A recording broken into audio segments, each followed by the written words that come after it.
Welcome to another episode of Season 2 of Cohort W. I am your host and CWOB faculty member and current Warrant Officer Historical Foundation Fellow, CW5 Leonard Mominy. In today's episode, my incredible guest will share some personal and professional experience, mentorship, and insight as a senior warrant officer with ADA. Now, that senior warrant officer will then examine how this insight should ultimately influence action, development, and education within their branch and the greater cohort. The conversation, as always, is going to be directed at leader development, talent management, and what they are doing to support the Army for LSCO, or large-scale combat operations. Finally, all Cohort W guests will have an opportunity to share a favorite anecdote from their career as a senior warrant officer. As mentioned earlier, today I am joined by a senior warrant officer from the ADA, and I'm going to not remove the sense of mystery here for just a moment longer, and I'll allow you to introduce yourself.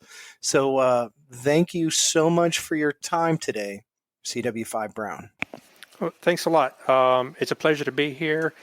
I really enjoy the chance to get to speak to the cohort and provide mentorship, not only to my branch, but to others. It's phenomenal, a phenomenal chance to be able to have that opportunity. So my name is Mitch Brown. I am the Chief Warrant Officer of the branch for Air Defense Artillery. I have 3 MOSs that I'm responsible for within ADA. It's to me, it's a great time to be an air defender. Right, the Army's growing air defense, and we're talking about doubling our force structure in the next 8 years. So lots of opportunity for warrant officer growth and development within the branch. That brings other problems, and we'll talk to later on. But it's just a phenomenal time, phenomenal experience to be here, and I appreciate it. Well, thank you very much, sir. And that is a fantastic introduction. So I was wondering, could you tell us how long you've been a warrant officer? This seems to be a fan favorite, especially with CW5s. Yeah, absolutely. So February 1st, 2000 was the day I was appointed W1. So it's been just over 22 years as a warrant officer. I joke in the branch, I got 8 more to go till I'm forced out. So we'll see how that goes. Right now I'm having fun, but 30 years in the Army come this July, 22 of that as a warrant. That's fantastic. Now, sir, you had mentioned that you, of course, were the Chief Warrant Officer of Air Defense Artillery, but can you give some specifics about your MOS and MOS title and the 3 MOSs that fall under your purview? Yep. So I'm a 140 Alpha, which as of last week, we're now titled Air and Missile Defense Systems Integrators. Our previous title was C2 Systems Integrator, kind of led to some misunderstanding in the maneuver world as to what 140 Alphas really do. And then, so 140 Alpha, Air Missile Defense C2 or Air and Missile Defense System Integrators. 140 Kilo is Air and Missile Defense Tactician, and 140 Lima, Air and Missile Defense Technician. Regardless of where we are in air defense, in the future, you'll find each of those MOSs there. Right now, Alphas are everywhere where you see a maneuver force, everywhere where you see an air defense unit. You'll have Alphas. Kilos and Limas are structured into air defense units only currently. We are growing those out into other air defense units as the force grows. Can you tell our listeners just a little bit about what your daily work entails? Because obviously, at a command chief position, you're an advisor, but also a leader.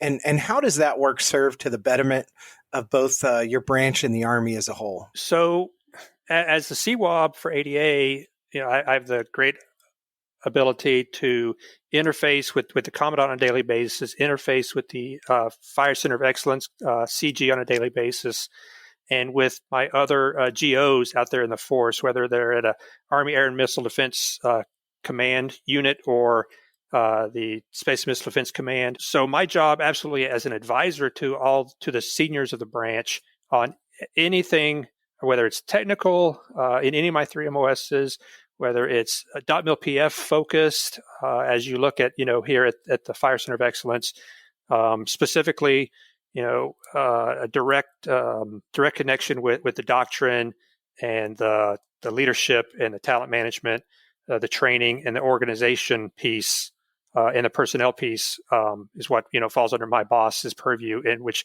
for warrants falls to me directly. And then oversight to the material and the facilities and the policy portions.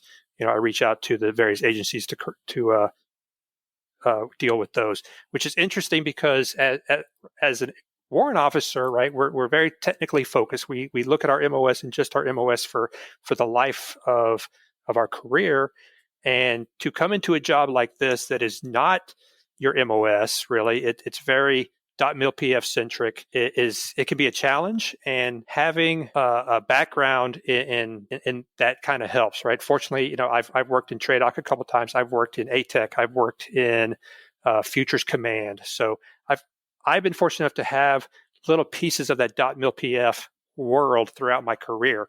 So I fell into this seat kind of having a decent idea of what to expect. Not a great idea for sure, but on a daily basis, I'm looking at POI redesign, at course redesigns, structure redesigns for our new SHORAD and integrated fire protection systems, counter UAS designs, both equipment and personnel function or organization designs, right? And trying to ensure that critical tasks are looked at and put in the right MOS for the warrants and bleed over into the enlisted, since they're our feeder. I try to make sure that I keep the enlisted MOSs on track so that they feed us naturally and we're not causing a gap by what they change. So, in a daily day-to-day, that's really what I do. It's a lot of meetings, to talk this kind of stuff, and a lot of brainstorming, whiteboarding sessions to really get after how to grow the air defense branch, to support the Army, to support large-scale combat ops, and to support where we're going by 2030. Now, earlier you had mentioned that ADA was seeking to grow. And I think that this is going to be very important, and it's going to probably piggyback off what you were saying earlier about making sure that the NCO education complements what could potentially feed into the warrant officer sessions. What are some specific initiatives or focal points regarding leader development and talent management that you would like to communicate to the warrant officers in your branch and the leaders they support? So about 18 months ago, me and my proponent warrant officer sat down, and we're looking at accession issues that we've had, right? We haven't made accessions in one of our MOSs in over 10 years. As requirements grew, accessions didn't, and we weren't making accessions. So we're trying to figure out, how do we make more kilos? How do we get NCOs invested in becoming a warrant officer? How do we dangle the carrot better to get these guys and gals to come work for us? And we sat down and we thought about, what's the culture of the branch? How are kilos looked at? How are warrant officers being used in the branch? How are we seen by not just seniors, but each other, by the enlisted side, by the NCOs, by the officer corps? And we realized that we had kind of a problem. So we put together what we called the culture campaign, and it really gets after us warrants, right, policing ourselves up and trying to be the stewards of the cohort and the branch to affect change within the branch. And the nice thing about being CWOB is I have that direct line to all the warrants in the branch, right? So there's 450 of us currently on the active side. So I can reach out and touch them every day if I need to. So I can use them as instruments of change. And so what we did was we looked at this and, hey, how are we looking at NCOs? What are we looking at for accessions? And, for years, we've always told NCOs, hey, at the 8-year mark, if you're under 8 years, don't put a packet in because you may not make W4 and get forced out. Which we lost a lot of good NCOs. They're like, well, if I got to wait, I'm not going to do it. So we've gone back and we've looked at, okay, start grooming, or not grooming, but start developing soldiers as soon as they get to the unit, regardless of their MOS, regardless of where they are in your battery, put your arms around them and pull them in and start developing them to be better air defenders. Because at the end of the day, when a soldier becomes an NCO, he's at a crossroads. He has 4 decisions to make for the rest of his life, right? He either gets out of the Army, he stays the NCO track, becomes a sergeant major and strives for sergeant major of the Army. He becomes a warrant officer and goes in the technical field, and follows in our footsteps, or he becomes an officer and goes down the leadership path. And to me, all of those are great options, right? Well, the last 3 are great options, right? I don't want anybody to do the first one. I want us to keep everybody we got because I know we're growing. And what I tell my warrants in the branch is, hey, start to develop these young soldiers so they understand what these options are. And regardless of what option they pick, they're going to make the branch more lethal. They're going to make themselves more lethal, and it's going to be a win. The more people that know about being a warrant, they'll go warrant, and we'll get the numbers. The more that know about officer, they'll go officer, we'll get the numbers for that. And those that don't, that decide that they want the NCO challenge, that's great. We'll have better NCOs. I would love to have super technical NCOs in my branch and super technical officers in my branch because we cultivated that at a young age. So that's really where the culture campaign got its genesis, was how do we bolster not just the warrants, but the branch as a whole to make us more lethal and to get those different cohorts better trained and better prepared for the future. What education or training, whether technical or Common Core, do you see as being relevant and impactful to the development of your branch? And can you explain why you feel that way? Sure. So for warrant officers, for us, right, because we are, whether we're, integrators, technicians, or tacticians, we creative and critical thinking are the problem sets or skills that we absolutely thrive on in our branch. Right. Every day when I go to work, I used to joke every day is Monday for me when I go to work, because Monday's the worst day of the week and you never know what's going to happen and all these problems are going to arise. And you have to be able to creatively and critically think to get those problems solved and keep the systems and the unit running and functioning and out there in the fight. So between those, being able to talk to your boss, give briefings, do written communication, whether it's XSUMs or op orders or white papers. We stress a lot of that in our education platforms and in just in the regular world. We have the Air Defense Journal that we publish twice a year. I'm always reaching out to warrants. Hey, you need to get published. Write an article for the journal. Show us something that you're doing, that your unit's doing, that's unique, that's new, and let us get you published. Have that experience of writing. So, between those and being able to have the seat at the table and have that unvarnished discussion with your leader, with your leadership and your boss, right? As the SME, that's the kind of training requirements that we look at and that we foster within our community. It's not just the warrants, right? We talk to the Captain's Career Course. We talk to the Pre-Command Course. When I go out on my visits, I sit one-on-one with brigade and battalion commanders and their sergeants majors. I sit with battery commanders, first sergeants, and have this discussion with them. And I talk to all the way down to private. From E1 to E9, I want to have that discussion. From 01 to 07, I want to have that discussion and ensure that they understand where the branch is going. And not just the warrant officer cohort, but the branch as a whole. And of course, I do flavor towards the warrant officer cohort because I am a little bit biased. I do want, to get as many warrants as I can. I want the talent on my side of the fence. But yeah, we look at it as it's just an all-encompassing from day one at the unit to the day before retirement. We're going to keep talking to you about this and striving to make the branch understand how we do this growth for everybody. In a lot of the branches and the cohort at large, there are various positions such as senior warrant officer, advisor, command chief warrant officer of the branch. But can you comment toward how senior warrant officers in your branch or field are vetted and selected for those specific roles?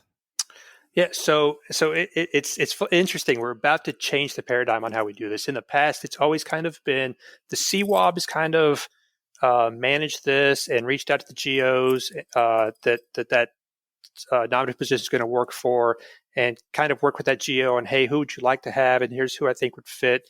And it's always kind of been a one-on-one conversation. So starting this summer and in October, we have the board of directors for air defense, right, which is all of our GOs. They get together, and historically the board of directors has always made decisions on 05 and 06 movement, right? Who's going to be battalion commander of this battalion or that battalion, that brigade, key and developmental positions of their ranks.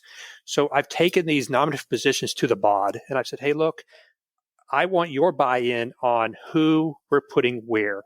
So I've been working on a brief for the past couple of weeks with some of my CWOs, and we're really getting after showing the BOD director and the panel members, hey, this is what the field looks like for our senior warrants, good, bad, or ugly, and showing them how they rack and stack based off some of the qualifications that we think are important, and then show them these are the ones that we think would fit in this job, these are the ones that we don't, and why, and let the GOs make that decision as a group, so we have full buy-in for the branch, and we understand, what they're looking for, and we have that discourse openly.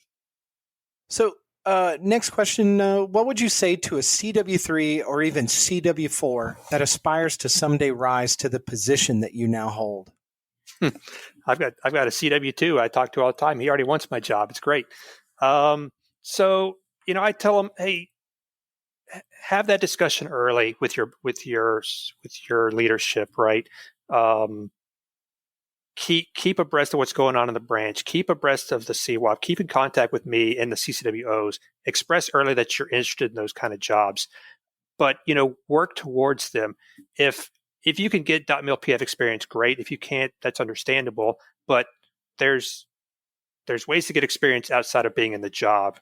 You can go to DAU and take classes on your own for the JSIDS process and how some of these, the different .mil PF functions work.